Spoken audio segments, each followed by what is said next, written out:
தங்கி வாழ வைக்கும் பொது நோக்கம் உள்ளவளாக ஏகலைவன் திறமையெல்லாம் பெற்று தலை நிமிரும் போதுதான் அது நடக்கும். பிரபு, நம் பிள்ளை புத்தி பலத்திலும் புஜபலத்திலும் எந்த விதத்திலும் குறைந்தவன் அல்ல. அந்த விஷயம் எனக்கும் தெரியும். ஆனால் பலமிக்கவரிடமிருந்து பலம் குறைந்தவர்களையும் கொடிய விலங்குகளிடமிருந்து காட்டு மக்களையும் பாதுகாப்பதற்கு உன் பிள்ளைக்கு வெறும் புத்தி பலமும் புஜபலமும் மட்டும் போதாது தேவி, போதாது.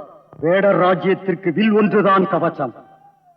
ஏகலைவன் இணையற்ற வில்லாளியாக உயர வேண்டும் என்பதே என் நிறைவேறாத லட்சியம். அது நிறைவேறும் வரையில் என் ஆவிக்கு விடுதலை கிடையாது. சுவாமி, உங்கள் ஆவிக்கு விடுதலை கிடைக்க நானும் என் மகனும் எந்த தியாகத்துக்கும் துணிவோம். சொல்லுங்கள் சுவாமி, நாங்கள் என்ன செய்ய வேண்டும்? வில் வித்தையில் விற்பன்னர் துரோணாச்சாரியாரை மிஞ்சக்கூடியவர் யாரும் இல்லை. அவர் தற்சமயம் ஹஸ்தனாபுரத்தில் இருக்கிறார்.